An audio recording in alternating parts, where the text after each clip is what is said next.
So, ano daw itong Philip mental health well-being ng mga estudyante.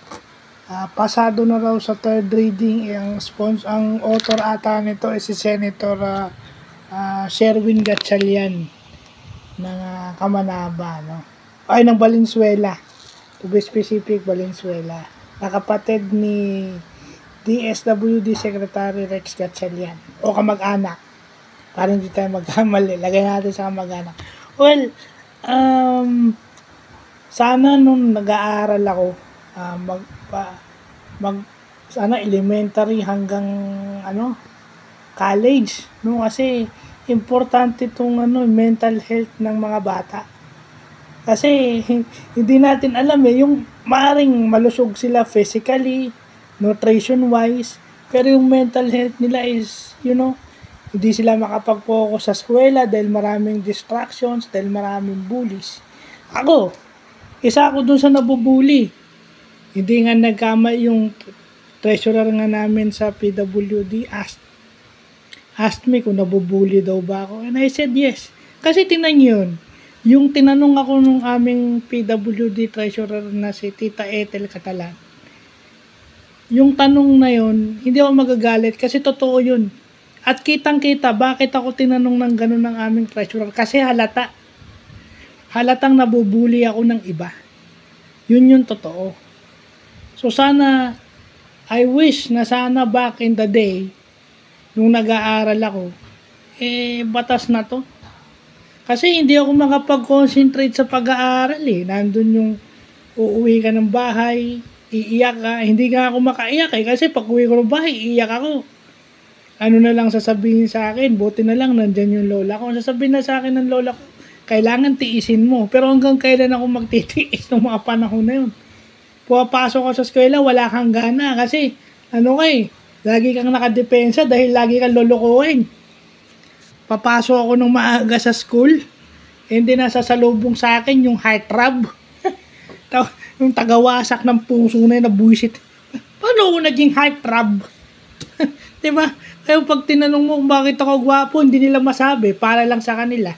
Hindi nyo masabi yun. Diba? Hindi nyo nga ako mabigyan ng dahilan para lang sa inyo Diba? Yun yung nagkokos ng mental health mental health issues. Nagtatanong ako sa inyo, hindi nyo ako mabigyan ng dahilan. So yun, well, inaano ko lang naman is yung kahalagahan ng batas na to. If ever mapirmahan to ni President Bongbong Marcos at mailabas agad yung implementing rules and regulations nito, maganda para sa mga estudyante. Kasi paano kung obese ka? Paano kung yung kulay ng balat mo is di ba? Paano kung yung bingot, di ba?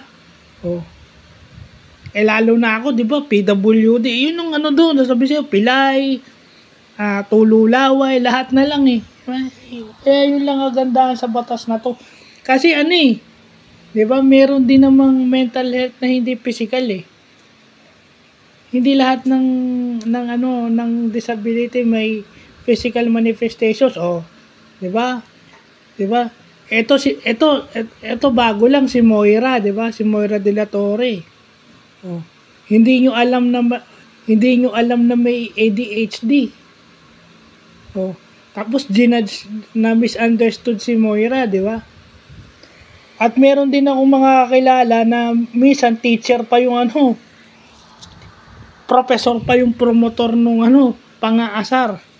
Di ba? Inaasar din nila ako patalikod Di man ako makakaiwas dun So magandang ni Senator Win Gatchalian. Kasi yun yung mga senaryo, aasarin ka patalikod. Then distraction yan imbis na makapag-aral ka, dahil gusto mong mag-aral, gusto mong makagraduate, magkaroon ng magandang trabaho, magandang buhay. May mga distraction kasi dahil sa mga taong mga taong walang empathy.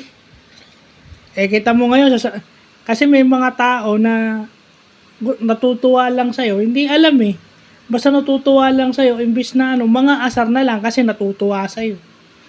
Parati bang dapat tanggapin yung reason na natutuwa lang sa'yo? Oh. Lolokohin ka. Hindi, sabihin, tinitrigger ka talaga, ginagalit ka. May kilala akong ganyan. Oh. Erwin Sanchez ang pangalan. Erwin Paul Biansen Sanchez. Oh. Mangiinis pa yan. Magpapakita ng picture, tapos pakita sa akin.